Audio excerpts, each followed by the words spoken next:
खुलुमबाय दिनै फुंबिलिनि खौराङाव बयखौ बरायनानै लाग्रोबाय दासिमनि खौरांफोरा जाबाय गिबि खौराङाव दङ क'क्राझार सोहोरनि पातरघाटआव सासे खर' थिग नङै एबा मानसिक बेरामि सासे आइजोखौ जिनाहारि खालामनाय जाथायखौ लानानै सोमजिदों दुंहाव थासारि जिनाहारि खालामग्रा दायनिगिरिखौ पुलिसा हमबाय जिनाहारि खालामनाय जाथायखौ लानानै विश्व हिन्दु महासंघ क'क्राझार जिल्ला कमिटि मातृ शक्ति आरो जायगानि हान्जा आफादफोरनि दैदेननायाव गोबां आइजोफोरा क'क्राझार थानाखौ घेराव खालामो थानानि सिगाङाव जथायनानै खुद्रिखांनाय फोरमायो जेराव खुद्रिसारनाय रायजोफोरा बांलादेशी गो बेक बायदि स्ल'गानजों गोमखांहोयो मिथिनो मोननाय बायदिब्ला फुंनि 10 रिंगासोआव मानसिक बेराम गोनां सासे आइजोखौ बुरखायनानै पातरघाटआव माइनरिटि हारिनि सासे सुबुङा खेमाव लांनानै जिनाहारि खालामनायनि अजद लामा बानायनायनि थाखाय क'क्राझार जिल्लानि पातरघाटआव माखासे श्रमिकफोरा केम्प खालामनानै दोनदों बे लामा बानायनायनि महरी धुबरी जिल्लानि चापरनि आब्दुल शेखनि फिसाज्ला रफिकुल इस्लामा खर'बारा थिग नङै आइजोखौ जिनाहारि खालामनानै रायजो राजाफोरखौ खुद्रिखांनाय थासारि सोमजिहोदों आरो दायनिगिरिखौ रायजो राजाफोरनो गथायना होनो दाबि खालामनायाव दुंहाव थासारिबो सोमजियो गुवाहाटीआव फैगौ 17 जानुवारि खालाराव बर'फोरनि बागुरुम्बा मोसानायखौ अल रेकर्ड सोरजिनो नागिरनायनि गेजेरावनो गोबां जायगायाव दासान्दि बागुरुम्बानि रिहार्सल खालामनायनि दोहौखौ नुनो मोन्दों बेबायदिनो 386 मोसाखावरिफ्रा बिश्वनाथनिफ्राय गुवाहाटीसिम थांगोन मैया मोसाग्राफोरखौ बिश्वनाथ जिल्ला कमिशनार मावख'नि मोखाङाव थानाय काचारी फोथाराव जोबथा रिहार्सल खालामनायखौ नुनो मोन्दों थांनाय साननैसो सिगांनिफ्रायनो बिश्वनाथनि गुबुन गुबुन जायगाफोराव रिहार्सल खालामनायनि उनाव जिल्लानि गुबुन गुबुन बागुरुम्बा मोसाखावरि हान्जाफोरा दिनै गुवाहाटी फारसे रावना होलांगोन होनना मिथिमोन्दों बर' साहित्य सभानि 65थि बोसोरारि जथुम्मानि मैया नैथि सानमोन मैयानि सानाव डक्टर सुरत नार्जारी बिथाङा बर' साहित्य सभानि फिरफिलाखौ बिरहोयो बर' साहित्य सभानि लेङाइ आफादगिरि सीताराम बसुमतारी बिथाङा मुंख्लंफोरखौ मान बावो आरो रुंसारि सोद्रोमाफोरखौ गोसोखांनानै मोनसे हाबाफारि बानजायो बे हाबाफारियाव गुबुन सासे लेङाइ आफादगिरि प्रशान्त बर' बिथाङाबो बाहागो लादोंमोन बर' साहित्य सभाया मोनसे बेबादि जौसाङाव फैनो हादों जेराव गासै थाखोनि सुबुंफोरा ज' जादों हादोरनि थाखाय हारिनि थाखाय बर' हारिनि थाखाय रावनि थाखाय बर' बिजोंनि थाखाय बर' साहित्य सभाया मोनसे देरगाथाव आफाद बर' बिजोंजों सोमोन्दो गोनां जेंना फरायसालि सोरखारि खालामनायनि जेंना गावबा गावनि फोरोंगिरिफोरनि जेंना फरा बिजाबनि जेंना आरो गुन गोनां सोलोंथाइनि थाखाय गोनां जानाय जायखिजाया आयदाफोरखौ लानानै थांनाय सानखालि सावरायनाय जादों होनना मिथिमोन्दों आरो मोनद' हारिफोरखौ एसटि सोफादेरनायनि उनाव हादोरनि सायाव मा गोहोम गोग्लैगोन थामहिनबा बर' सुबुंफोरनि सायाव मा गोहोम गोग्लैगोन ट्राइबेल माहारिफोरनि सायाव मा खहा लाबोगोन बेफोर बाथ्राफोरखौ लानानै मोनसे थांखि लाबोनाय जादों होननानै जथुम्मायाव सावरायनाय जादों होननानै एबसुनि आफादगिरि दिपेन बर' बिथाङा बुंदों आसाम सोरखारा थामहिनबा बिजेपि खुंथाया 1 लाखनिबो बारा साख्रिनि थिसनथाइ सिमाखौ बारदों मैया गुवाहाटीनि सुरुसजायाव थानाय अर्जुन बागेश्वर बरुवा स्पर्ट्स कमप्लेक्सआव आसामनि थोंजों थिसनथाइ आनजादाव उथ्रिसार जानो हानाय सा 6347 थार्ड ग्रेडनि बिजाथिफोरनो नेमखान्थि बादियै एपइन्टमेन्ट लेटारखौ गथायदों थामथि थाखोनि थाखायल' नङा 12 जानुवारि खालि एबा गाबोन गुवाहाटी मेडिकेल कलेजनि अडिट'रियामाव गुबुन मोनसे हाबाफारि खुंनाय जागोन जेराव एडियारि आनजादाव उथ्रिसारनाय साहा जनजाति समाजनि सा 292 बिजाथिफोरनो थिसनथाइ बिलाइखौ गथायनाय जागोन होननानै गिबि मन्थ्रिया फोरमायदों मख'नो गोनांदि बे थिसनथाइ हाबाफारिया मोनसे हादोरसायाव गोदान सोरखारि साख्रि मोनग्रा बिजाथिफोरनि अनजिमाया बांनानै गासै 1,52,677 जाहैबाय शुक्रबाराव गुवाहाटीनि खानापारायाव थांनाय गोदानै लुफुंजानाय जिअ'टि विष्णु इन्टारनेशनेल आर्ट टेम्पलआवबो सा 4,374 ब्रैथि थाखोनि बिजाथिफोरनि गेजेराव थिसनथाइ बिलाइ राननानै होदोंमोन बे हाबाफारियाव नुजाथिनाय गिबि मन्थ्रि डक्टर हिमन्त बिश्व शर्मा बिथाङा गोदानै थिसनजानाय मावफारियाफोरखौ साबायखर जासिदों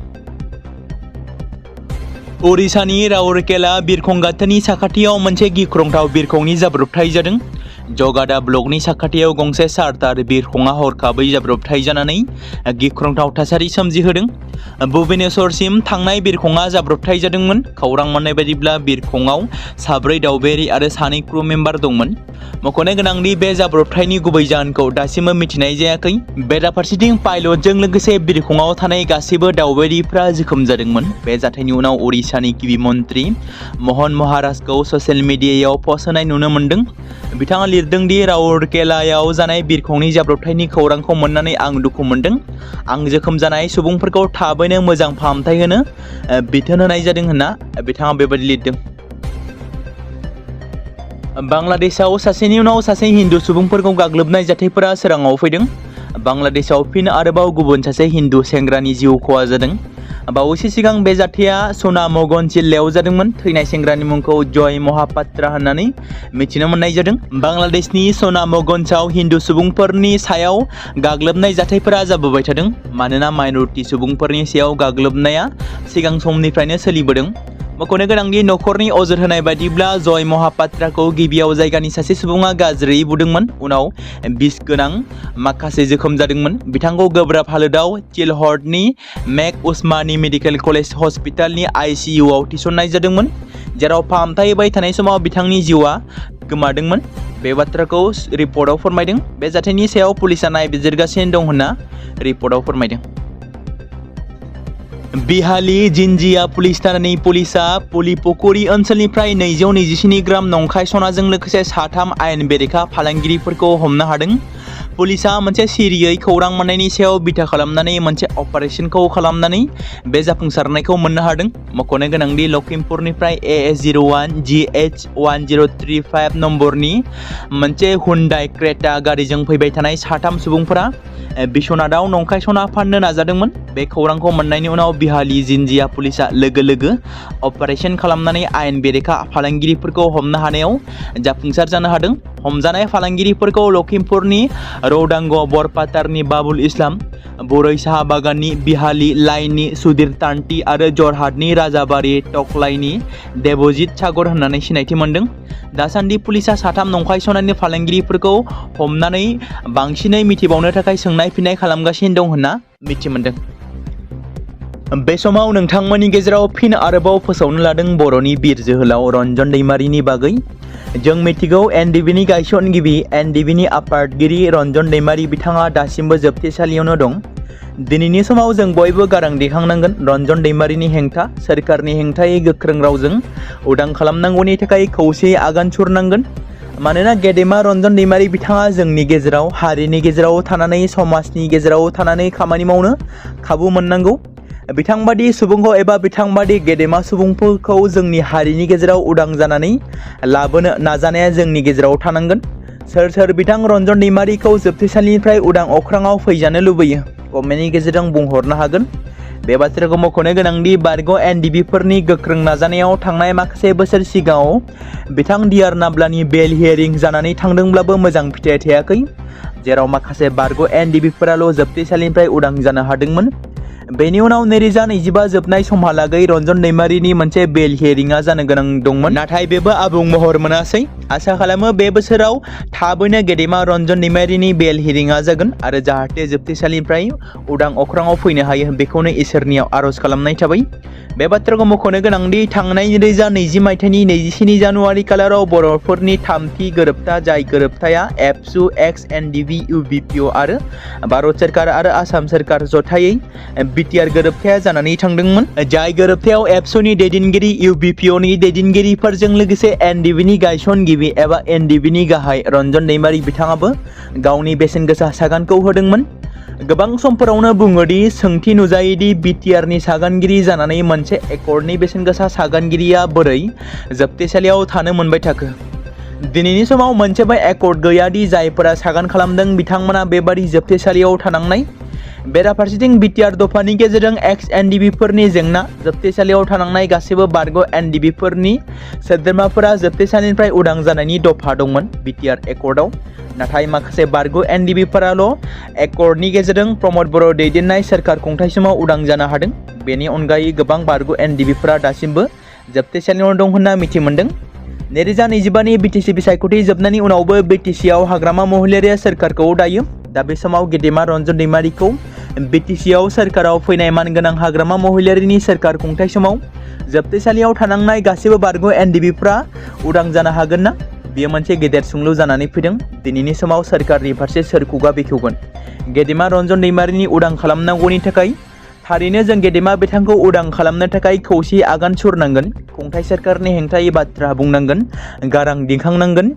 बे बाथ्राखौ मख'नो गोनांबावदि बिटिसिआव 5 बोसोर सोरखाराव गैयै समाव हाग्रामा महिलारिया जों सोरखाराव फैयोब्लानो रन्जन दैमारिखौ उदां खालामगोन होननानै बाथ्रा बुंदोंमोन। नाथाय सोरखाराव फैनायनि उनाव बिथां हाग्रामा महिलारिया रन्जन दैमारिनि फारसे जेबो बाथ्रा बुंनायखौ नुनो मोनाखै। आसा खालामो बे बोसोरनि जोबनाय समाव थाबैनो बिथांनि बेल हिरिंआ जागोन आरो थाबैनो उदां अख्राङाव फैनो हायो, बेखौनो आसा खालामनाय थाबाय। तामुलपुर जिल्लानि सेसापानियाव बिपिएफ दोलोनि सांग्रांथि मेल खुंदों। बेजों लोगोसेनो 22 नं दारांगाजुलि बियाबनि 3 नं पश्चिम कुमारिकाटा प्राइमारि कमिटिनि बिपिएफनि दैदेनगिरिफोरखौ सोलाय सोल' खालामनानै गोजाम आफादखौ सिफायनानै गोदान आफाद दाफामफिनना लानाय जादों। गोजाम आफादखौ सिफायनानै गोदान आफाद दाफुंना लानाय हाबाफारियाव बाहागो लादों मिरु बिपिएफनि सोद्रोमा सबिन बसुमतारी, दारांगाजुलि ब्लक आफादनि आफादगिरि फखरुद्दिन आहमेद, लेङाइ आफादगिरि हरेन बसुमतारी, कमल उजिर, दारांगाजुलि ब्लक बिपिएफनि गाहाय नेहाथारि गबिन्द सरनिया, नेहाथारि सानसुमा बसुमतारी बिथांमोना दिनैनि सांग्रांथि मेलावनो 3 नं पश्चिम कुमारिकाटा प्राइमारि बिपिएफनि गोदानै बिबानगिरि महरै सायख'जायो पेरेन्टस बडिनि आफादगिरि महरै सिमांसा बसुमतारी, गाहाय नेहाथारि महरै नीलकमल बसुमतारी, आइजो आफादनि आफादगिरि महरै साधना बर', गाहाय नेहाथारि महरै मीरा बसुमतारी, लाइमोन बिपिएफनि आफादगिरि महरै मिरन हासदा, गाहाय नेहाथारि महरै कुरमुद बर'। फैगौ बिधानसभा बिसायख'थियाव बे दालाइ आफादा मैखोमै हाबा मावनो हागोनखौ आसा लाखिदों दारांगाजुलि ब्लक बिपिएफनि आफादगिरि फखरुद्दिन आहमेद बिथाङा बुंदों। हिमाचल प्रदेशनि चिरमर जिल्लानि हरिपुरदारनि साखाथियाव शुक्रबारखालि मोनसे दुखुनांथाव लामा जाब्रबथाय जायो। सा 66 दावबायारिफोरखौ लानानै फैनाय गंसे दावबायारि बासआ कन्ट्रल खोमानानै हाखराव गोग्लैनायाव खमैबो सा 14 सुबुंनि जिउ खहा जानाय जाथाया सोराङाव फैदों आरो जाथायाव सा 35 दावबायारिफ्रा गोब्राबै जोखोम जानायनिबो खौरां मोननाय जादों। खौरां मोनबावनाय बायदिब्ला बासआ चलननिफ्राय हरिपुरदारथिं थांगासिनो दंमोन। दावबायनाय समाव हरिपुरदारनि खाथियाव गारि सालायगिरिया कन्ट्रल खोमानायनि जाहोनावनो बासआ हाखराव गोग्लैदोंमोन। जाब्रबथायनि सोदोबखौ खोनानानै जायगानि सुबुंफोरा थाबैनो मददनि थाखाय जायगासिम खारलाङो। उनाव जिल्ला खुंथाय आरो रैखाथि हान्जाया जाथायथिलियाव सौहैयो आरो रैखाथि हाबाफारिखौ जागायो। बे समावनो जाथायनि खौरांखौ मोननानै हिमाचल प्रदेशनि लेङाइ गिबि मन्थ्रि मुकेश अग्निहोत्री बिथाङा जाब्रबथाय जानाय जायगायाव थांनानै थासारिखौ नायहैयो। खौरां बिजोंजों रायज्लायनानै बिथाङा बुङो दि जोखोम जानाय सुबुंफोरखौ खाथि खालानि गोबां देहा फाहामसालिफोराव थिसननाय जाबाय। खुंथाया आबुङै रैखाथि आरो रैखाथि होनाय हाबाफारिखौ गोख्रोङै मावदों। बेराफारसेथिं जाब्रबथायनि गुबै जाहोनखौ मिथिनो थाखाय गोजौ थाखोनि नायबिजिरनायखौ जागायनो बिथोन होनाय जादों। गुजरातनि सौराष्ट्र ओनसोलनि राजकोट जिल्लायाव थांनाय 24 घन्टायाव सोलिबाय थानाय बांग्रिंनि जाहोनाव गोबां गिखांनाय सोमजिहोदों। बृहस्पतिबारनि हरनिफ्राय शुक्रबारनि मोनाबिलिसिम जिल्लानि गुबुन गुबुन जायगाफोराव 21 खेब बांग्रिं मावनायखौ नुनो मोन्दों, जायनि जाहोनाव गोबां सुबुंफ्रा गिनानै गावनि न'निफ्राय ओंखारबोनानै लांदां फोथाराव आश्रय लानो गोनां जादोंमोन। इनस्टिट्यूट अफ सिस्मोलजिकेल रिसार्चनि बायदिब्ला बे बांग्रिंनि बिबाङा रिक्टार स्केलाव 1.4 निफ्राय लानानै 3.8 रिक्टार स्केलसिम जादोंमोन। बृहस्पतिबारखालि हरनि 8:43 रिंगायाव 3.3 मेगनिट्युड गोहोजों बांग्रिं मावनायखौ नुनो मोन्दोंमोन। बेनि मिरुथिलिया राजकोट जिल्लायाव उपलेटा सोहोरनिफ्राय फ्राय 30 किल'मिटार साहाथिं दंमोन एबा जादोंमोन। बेनि उनाव शुक्रबारनि हरसे आरो साननि समावबो गोबां बांग्रिं मावग्लुंनायखौ नुनो मोननाय जादोंमोन। थासारिनि गोथौथिखौ नोजोर होनानै आरो खनले बांग्रिं मावनायखौ नोजोर बोनानै राजकोट जिल्ला खुंथाया जेतपुर आरो दराजी ओनसोलनि गासै सोरखारि आरो गावारि फरायसालिफोरखौ बन्द' फोसावदों। दिनै थांनाय हराव सनितपुर जिल्लानि राङापारायाव गिख्रंथाव अर खामदों। बे गिख्रंथाव अरा राङापारा रेलवे निउ कल'नि साखाथियाव थानाय प्रबोध दास मुंनि सासे सुबुंनि न'आव जादोंमोन। अर खामनाया दासनि न'खौ दान्दिसे समनि गेजेरावनो सेवहांगार खालामदोंमोन।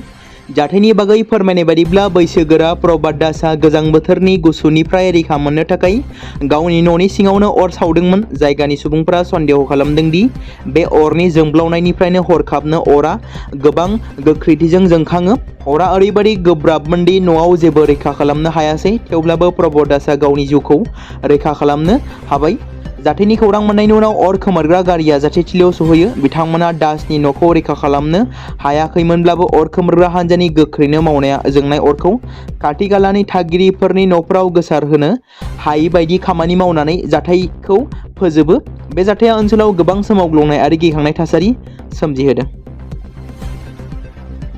बिहु आरो झुमुरनि उनाव बे बाराव बागुरुम्बा मोसानाय अल रेकर्ड सोरजिगोन।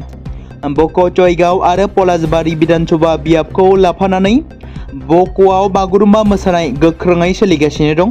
बर' हारिनि बागुरुम्बा मोसानायखौ बुहुमनां थाखोआव दिन्थिफुंनो थाखाय साखाफारा जागासिनो दं। 17 जानुवारि खालि गाहाय मन्त्रि नरेन्द्र मदिनि नुजाथिनायाव गुवाहाटीनि सुरसजाय स्टेडियामाव थानाय अर्जुन बागेश्वर बरुवा स्पर्ट्स प्रजेक्टआव सा 10,000निबो बांसिन मोसाग्राफोरा मोसानानै दिन्थिफुंगोन।